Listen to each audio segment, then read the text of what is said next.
May 31st, the NBA Finals are set. It's going to be a coast-to-coast affair. The NHL Conference Finals, they too are almost in place. PGA Tour moves from Texas to Ohio, Jack Nicklaus's place. And the stock market is a little bit upside down. What are we going to do with our cryptocurrency? Is it time to get in or is it time to get out? We'll tell you on Breaking Even. Let's go.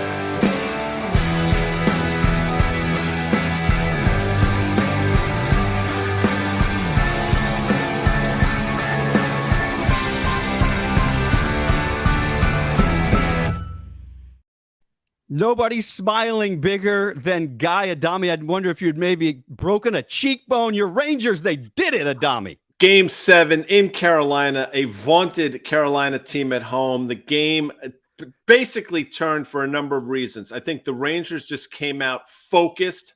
Obviously, Igor Shesterkin between the pipes and Jacob Trouba proving once again that you can be a thumper and do it the right way, coach, in the National Hockey League. I can't tell you how happy I am. I can't tell you how happy we are for you because I got to watch that game last night and also think about you reacting to every single thing that was happening in said game, which was very entertaining for me. Great game. Carolina, I will tell you, I mean, I think, Coach, you know this. I mean, they're an incredible team. They play an amazing system, but I think the Rangers just figured them out. And I tell you, when you're a young team, the Rangers, the average age on that team is 27, makes them, I think, one of the youngest teams in the league. It's the youngest team left in the playoffs. Sometimes you just don't know what you don't know, and they're going out there and playing hockey. I love it. I texted him. A live dog. I texted him, Coach, with a few minutes left in the game. I said, "There's no way they blow this, right? I'm going to bed." And I didn't hear back until this morning. So it let me know. It's like until the buzzer goes off, yeah, they could still blow this thing. Hey, these playoffs with these new rules, no lead is safe. I mean, we saw the other day in Edmonton and Calgary, they scored 8 goals in 4 minutes. It was crazy. Speaking of no lead is safe, let's dip into the PGA Tour because the PGA Championship, Justin Thomas came from 7 back. Sam Burns in Texas at Colonial, he was 80-1 after round 1. You could have gotten ridiculous odds, Coach, but Sam Burns, he gets it done. Let's take a look at our bets from last week. Here we are. Yeah, I thought I had the playoff. I thought I had it, but I didn't. That was a really good one for you. Having that 3-way playoff. You almost got that done. But this is we talk about all the time, educating and entertaining, whether it's in the stock market or in the world of sports betting. And this is a great time for us to educate you at home. Live betting is all the rage, but live betting is also very, very difficult. That's why you need to follow certain guys on social media because they're always telling you when to do it. Sam Burns, we've got this great guy at Early Edge, a sports line called CNBC. He's a lawyer by day, a hell of a handicapper by night. And he called this one because you need to look at certain guys that are maybe 6-7 shots back and sprinkle a little bit, Ned, because you never know when a guy can catch fire on a Friday, Saturday, or for Sam Burns on Sunday. 80-1 for a guy who had multiple wins in the last 16 months. And he got it done again. You never know. 2 weeks in a row, you could have cashed big time. Big time. Sprinkled and found somebody farther back on Friday or Saturday. You hit the Hovland over Zalatoris. That was a nice pick. You nailed it. Once again, I had a whiff across the board. Although Jordan Spieth, he was close, but again, just didn't drive the ball well enough. Stewart Cink, Munoz. Munoz almost had an ace. I didn't bet that, though, Coach. Let's take a look as we make our way up to Ohio. Jack Nicklaus is placed for the Memorial. Some changes to the golf course. Quite a few of the greens have been completely restructured.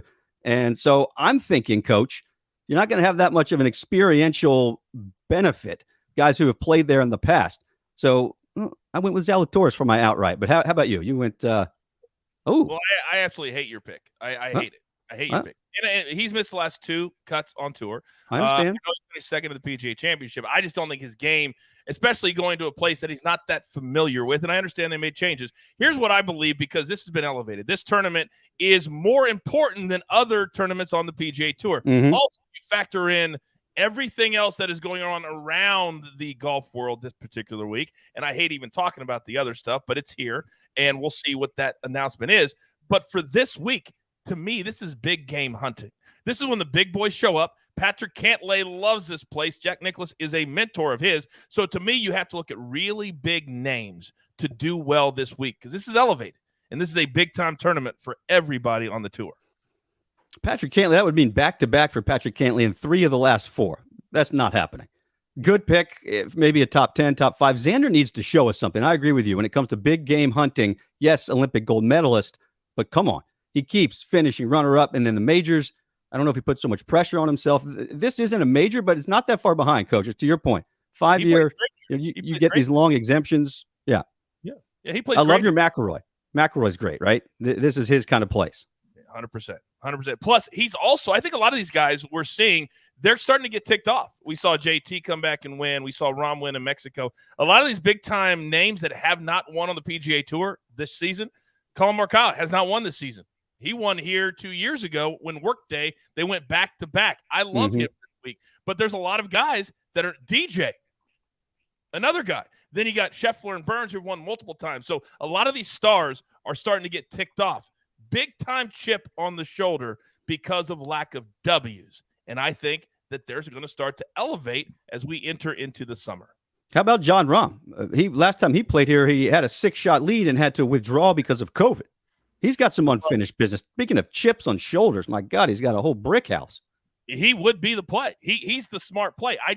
The numbers for him are so low that there's not a lot of value against the negative side of what he would need to do to get into the top 10. I love the pick. I just don't like the number. That's all. Before you guys go through your picks real quick, I just want to say you mentioned a John with a chip on his shoulder, John Rahm. Over the weekend, I went to see Top Gun Maverick with my wife and one of my sons, and John Hamm had a major chip on his shoulder, only to see it subsequently knocked off by Tom Cruise, who continues to kick ass. Don't ruin the storyline. I haven't seen it yet. Spoiler alert. I saw it also this weekend, and John Hamm is spot on. My daughter liked this one better than the original. I've heard that. I've heard that across the board. People saying it's better than the original. Well, the story is much better. The storyline is very clear. In the original one, you really didn't know what the mission was. This mission, very clear. Very clear, and I will tell you, and Coach will agree with this, that the air scenes, the scenes in the planes are just, you can't, it's so ridiculous. I mean, if you can't get jacked up watching that movie on the big screen, then there's something wrong. Unbelievable job. I mean, that is as close to a perfect entertaining movie as you're going to get. Got a little corny a couple times. I don't want to give that away, but fantastic job. 2 years, and people got on Tom Cruise, by the way, a little behind the scenes.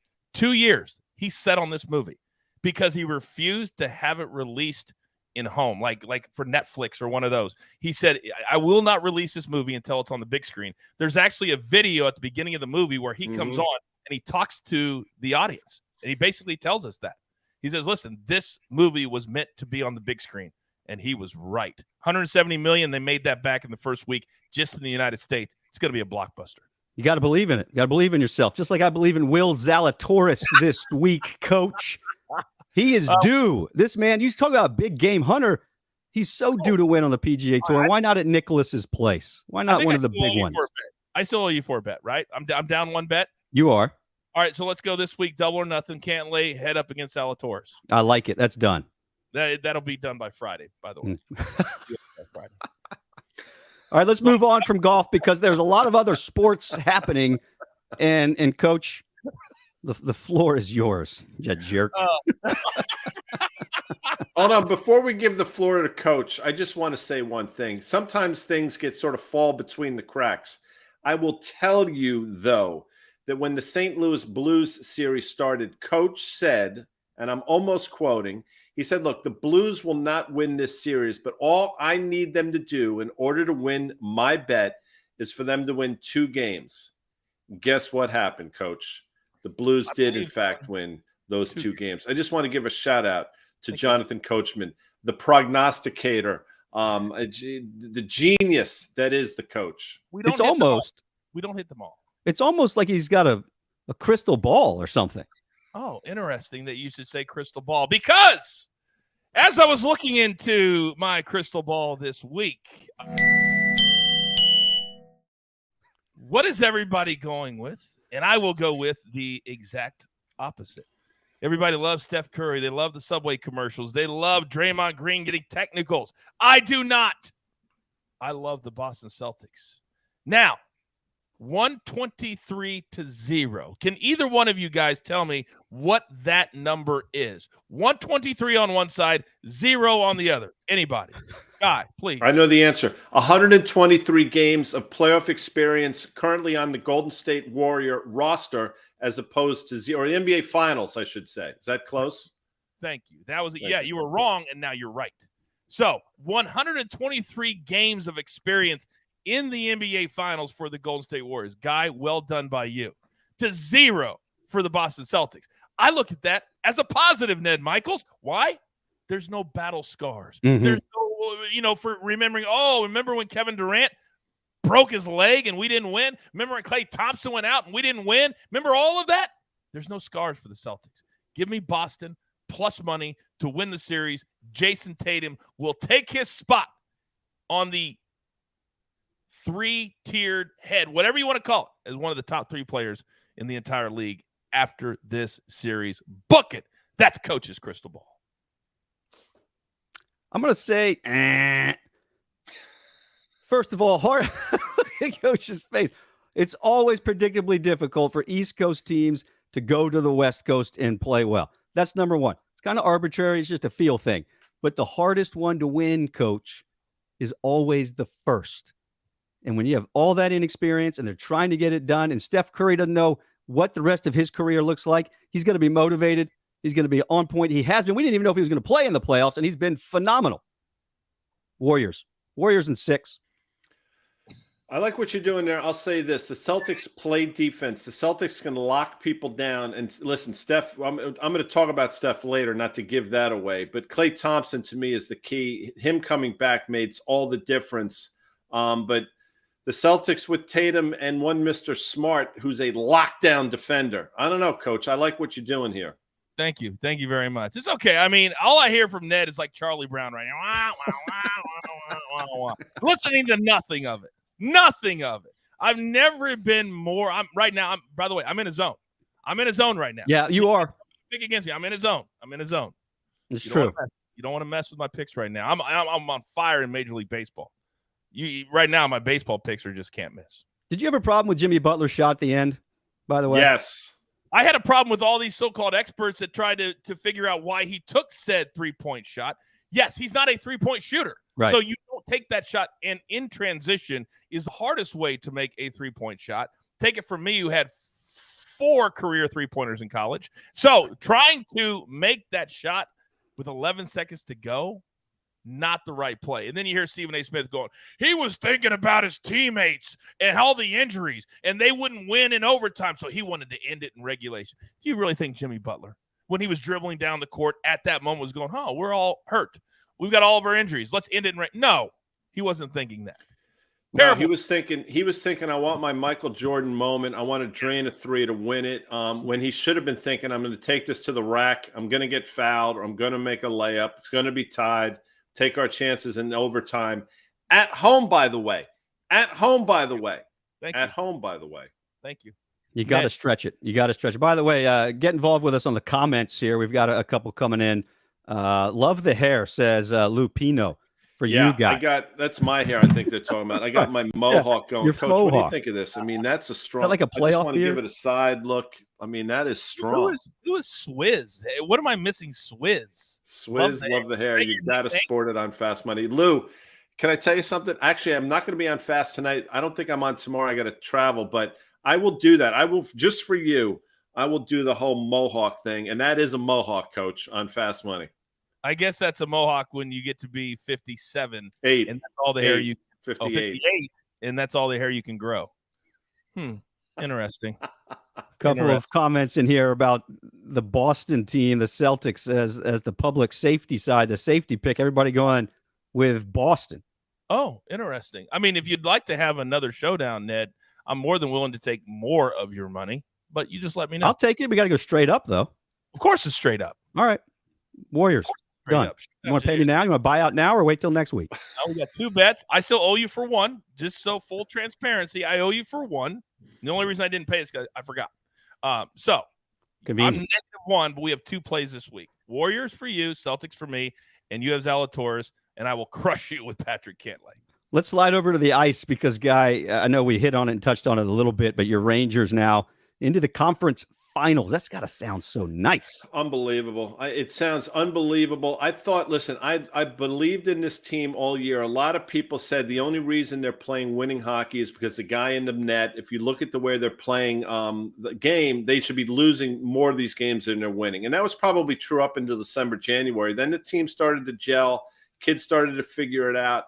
This is a team that plays an honest game. Coach, I know you know what that means being a hockey fan. Ned, you're from Nashville, so you probably don't know exactly what I'm talking about, but they're coming at you. They're running 4 lines. They're running 6 defensemen. Trouba is playing the way he should be playing his entire career. Adam Fox, out of his mind. He's not going to win the Norris Trophy, obviously, this year, but he's having a remarkable playoffs. And their goalie, Igor Shesterkin, outside of a couple games in Pittsburgh, is playing lights out. Now, the problem is this Tampa Bay team is probably a little bit better than Carolina and a whole lot better in net. But you know what?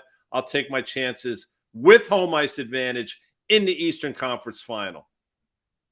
How much are tickets going to go for? Ridiculous. Probably, I would imagine, if this goes 7, just to play it out. So it goes 7. They're playing at Madison Square Garden in the middle of June. 7th game at Madison Square Garden for the Eastern Conference Final. It'll cost you a minimum of $750 just to get in the building, if not more. So just to put it in perspective. Minimum. That's just a couple of tanks of gas where you are, Coach. Oh, my God. I sort of got $689 yesterday when I filled up. $689. What is going on? What bets do you have, Coach, on the hockey that can help us offset some of those costs? All right, so we haven't really got into the Rangers, but I will do a bonus pick for the Breaking Even fan base, and we will tweet out a play tomorrow from Breaking Even. But I will tell you this. We're on the Oilers tonight, plus 1.5, minus 150 against the Avalanche. So if you want to play on hockey tonight, play Edmonton, and then I will tweet out a play on the Rangers and the Lightning when I dig into it a little bit more. Call that a tease, Ned. Call that a tease. It's a good one. By the way, just to recap the Memorial picks, Coach went with long shot Patrick Reed, top 10, Shoffley, McElroy, top 5, Cantlay for the outright win. And then you see my picks, Bradley, Rahm, McElroy, Zalatoris. Favorite bet, Morikawa, top 10 at plus 210. And then Coach and I have a bet head-to-head, Cantlay, Zalatoris. Hit us up in the chat. Hit us up on Twitter, Insta, whatever you're on, and let us know what you think. Who wins it, Cantlay or Zalatoris? And then we also have a head-to-head. You want to get in on that, Guy, by the way? You want to get in on the Celtics Warriors bet? You want to do a little... I'll leave that to you two guys. I'm going to sort of be like, a three-way bet. Luxembourg or Switzerland. I didn't know if you want to wheel everybody. All right. Let's move on to the markets because this is confounding. Woo! Very, very confusing, Guy, Adami. Yeah, exactly. You kind of don't know what to do. I want to start because there are things, Guy Adami, that I need to know. Okay. Show me the money! Show me the money! You can make some money in Mississippi, by the way. Did you know that? You get sports books down there. Go ahead. What you got, Coach? No, I was just saying that was Tom Cruise. Just kind of a Tom Cruise theme today. Yeah. Show me the money in Mississippi, the sports book. They got all kinds of good gambling down there. They can also hit up their amazing seafood. You can play a ton of good golf down there. I got a couple of buddies who are going to Mossy Oak in Old Waverly. I'm telling you what, just visit Mississippi.org. It's a good place to plan your next vacation. Guy Adami, I need you to plan my next moves in the market. What are we doing? Well, it's interesting. So 3750 in the S&P 500 for you playing our home game. And Jacob, who does just a ridiculous job, no doubt will put up a chart and he'll show you folks how low it did get. It got down to 3810 a week and a half or so ago, and it has bounced. The bounce has been pretty impressive in the S&P, but obviously today we're seeing a little bit of weakness. Now, we asked the question, why are we seeing this bounce? And this is going to sound counterintuitive, but one of the reasons we've bounced, one, is because we were probably a little oversold. And there's your chart, Jacob. Thank you. You can see where the S&P traded down to, and you can see where we are now. But two, and this is the one that might confuse people, the data, the economic data that's been coming out has been weak. And you'll say to yourself, well, if the data is weak, why is the market rallying? And the market's rallying on weak data because people now feel that maybe this Federal Reserve is not going to be as aggressive in terms of hiking rates as they've led us to believe. I don't think that's the case, and you're starting to see a little bit of a sell-off now. The problem is, Ned and Coach, although the data has been weak, there's one thing that is not weak and continues to be strong. And one of the things I talked about here on Breaking Even was the fact that China at some point was going to reopen, and that headwind in the form of them being closed for crude oil was to subsequently be a tailwind. And now you look at what crude oil's done over the last week or so, you see exactly what I'm talking about. So crude is back on the move to the upside. Coach just talked about paying almost $7 a gallon for gas. So while the economic data is weak, the inflationary pressures still exist. So although everybody wants the Fed not to be as aggressive, they have no choice but to be that aggressive. And I think the market will figure that out. And what does that mean when they figure it out? I think there's another downdraft in the S&P 500 coming. Was that a cogent explanation, Ned? Yes. Is it the number 3750 still in play, or do you think it never gets down there? Or do you think it goes I do past? think it's in play. I absolutely do. Listen, the first time down, we got down to 39.30. We bounced up to 40.80, then sold off down to 38.10, and then bounced to current levels. And I think the next sell-off will get us to 37.50, and then we'll probably bounce from there. But, you know, the problem here for the Federal Reserve is things are starting to line up for them, but the major thing that's not is energy, and everything takes their cues off the energy market. And here we have WTI trading, either side of 118 or so dollars. That's a problem. And we can throw up an OIH chart, Ned, because I'm reading your mind. That's Guy's crystal ball, because that's what I do. And how many times, Ned and Coach, have I said 245 in the OIH, there's your support level. And I said every time it gets down there, you sort of close your eyes and you buy it. Well, that's happened now at least 2 or 3 times. And now here we are north of 300. In my opinion, and I don't know if we can make this a little longer term chart. If we can, I apologize, but this has a lot of room to the upside. And as Jacob continues to scroll to his left, you'll start to see where we are now and where we've been. So just keep going, brother, and you'll see that we do have some room to the upside. You got to go back, but you'll start to see. And there, look at that. Now it all starts to come in perspective, where we are now and where we've been. So to me, there's a lot of room left in this OIH. The OIH comprised mainly of Schlumberger. That symbol is SLB. Halliburton, that symbol is HAL, and Baker Hughes. Back to you, Ned. Wow. If last week I think you said probably getting 300 to 310. All right, we're over the 300. Maybe we've pulled back a little bit. But are you saying we're looking at 320, 30, 40, 50? Yeah. And if so, what's our timeline on that? I think if we take out that high that we made earlier this year, and you remember it well, because that was your blow off top in crude oil. That's when WTI traded up to 130 or thereabouts. I think now, obviously, crude sold off back down to about 85 or so dollars a barrel. Now it's bounced. What's my timeline? My timeline is the next month and a half. I think things are going to start to move quickly for energy, especially with China coming back online now.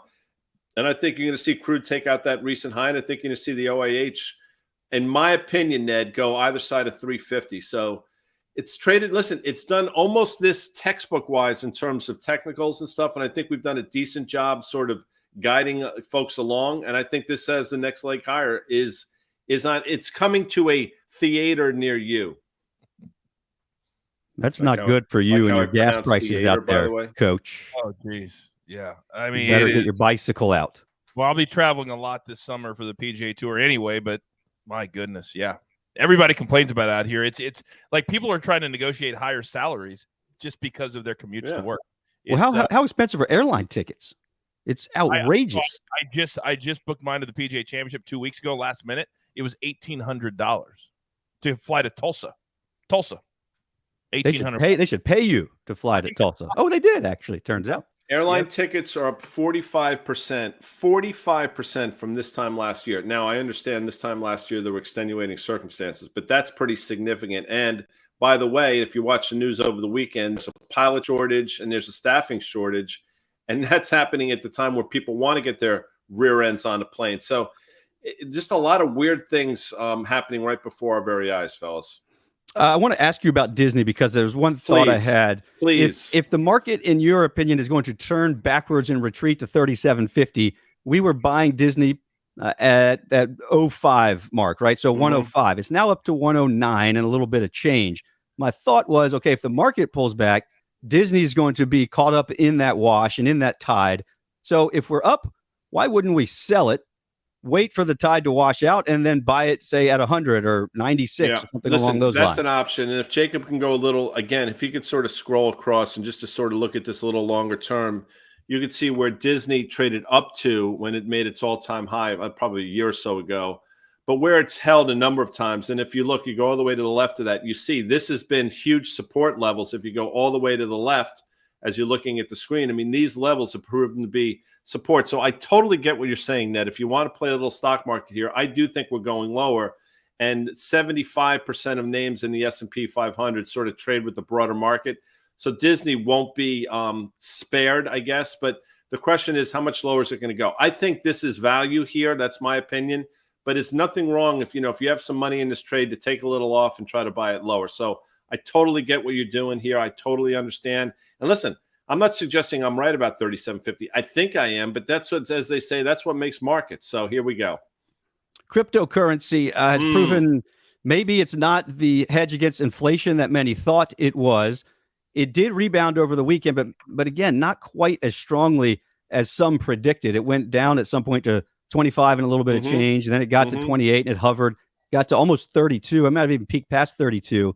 And now it's just kind of right in that 30-ish, 31 mark. And I can't tell where you stand on this. Are you bullish or are you bearish or bullish? Because you mentioned earlier, if the Fed just has a little bit of a dovish tone, you think it could explode. That's right. And I'm going to stand by that. I think if the Fed were to pivot for whatever reason, I think that's when crypto goes ballistic. And I do mean ballistic. That's going to be sort of Katie bar the door. Again, I don't know who Katie is, but if she's out there, you better bar that door because crypto will go significantly higher. It's no coincidence. And Jacob, I'm going to ask you to do this once again. Scroll over. Crypto made an all-time high, Bitcoin specifically. Look at that. Oddly enough, when was it? It was around November.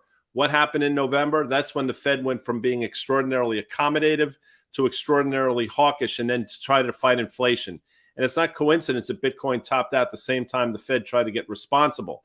Now, why has Bitcoin gone lower? For exactly that. The Fed has been extraordinarily hawkish. In other words, they're making a mandate of fighting inflation. But as I mentioned earlier, the data recently has come out a little weaker, leading some to believe maybe this Fed can sort of ratchet back. And I think that's why Bitcoin has rallied from that 26,000 to current levels now. I think it's going to go sort of sideways here around 30,000 for the foreseeable future until the Fed shows its hand. So I'm not bullish or bearish. I'm going to take my cues from what the Federal Reserve does. Real quick, because I said this when this happened, and I want to get your reaction to it. In Miami and in LA, they sold mega naming rights to their arenas for crypto. And I said the deals wouldn't get inside the 2 years, and they're like 7 and 8 years. Are they going to be? You think that they're going to keep these deals and be able to pay these deals out? If crypto, okay, that's a great question, and I said the same thing, and I'm sure you also said at the time, boy, if that's not ringing a bell in terms of tops, that there is no such thing as ringing a bell. I mean, when they had the naming rights to stadiums, you're like, my God, and then you see Matt Damon in the commercials. And then you see all the commercials that we see during sporting events. I mean, they're obviously throwing a lot of money at this. If you believe that Bitcoin is going to go sideways from here to slightly higher, I think they can basically get out to that 7-year mark. But if Bitcoin were to trade back below the 25,000, I think 2 years, 3 years is probably a pipe dream. And, we're going to look back at a lot of these stadiums like Petco or whatever, some of these places that sort of went by the wayside. That's one thing I will say. I'm sort of a purist by heart, as you know. At least Fenway Park is still Fenway Park. At least Yankee Stadium is still Yankee Stadium. And last I looked, I think Wrigley Field is still Wrigley Field. So if they ever give that up, then I'm going to hand over my fandom jacket. I'm just going to trade it in. I'm going to watch like ballet. Guy, if you had $1, would you put it on Disney? Would you put it in Bitcoin, or would you throw it at OIH, coach's favorite?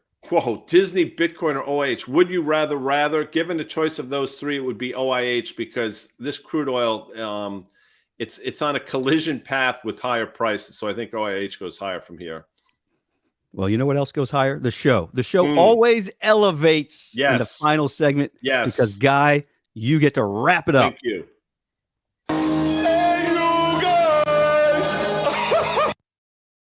Okay, as you know, and I typically start out, by the way, it never it's unbearable now as it was when we started this thing. But that's fine because Jacob's a genius, and I'll let you guys get a kick out of it, which makes it happy. It makes me a happy person. The laugh gets me. 2009, Coach and Ned. That was 13 years ago. You can do that math. And I'm just going to read a few names. Coach, this is going to ring a bell with you. Ned, I'm sure it will as well. Okay, here we go. In order: Blake Griffin, Hashim Thabit, who I never heard of, by the way. James Harden, we've all heard of. Tyreek Evans, know him. Ricky Rubio, okay. Johnny Flynn out of Syracuse. I mean, really? The next player on that list, this, by the way, the 2009 NBA draft, was one Steph Curry out of Davidson. Now, why do I mention that? Because he was the 7th pick. The 8th pick went to the New York Knicks, the team that I've longed and loved since the early 1970s. And they picked Jordan Hill. Jordan Hill.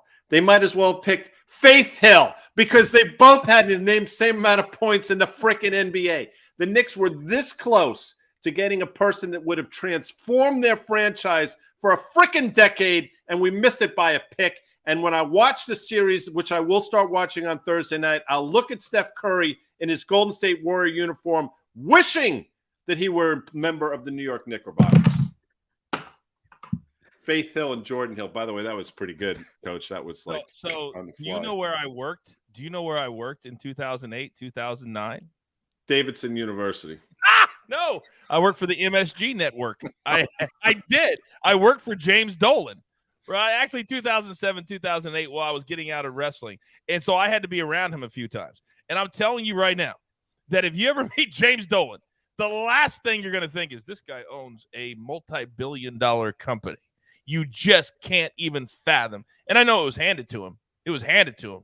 But my goodness, this is one franchise you just get out of the way and it makes money. Steph Curry? Oh, my God. Oh, my God. All-time miss, like the Michael Jordan miss. Just like the Knicks. So close. So close but to something. So far. Oh. Hey, I've been married 19 years today. Mazel tov. Congratulations to my wife. Oh, wait. Yeah. We're out of here. We're out of time. We'll see you next week on Breaking Even.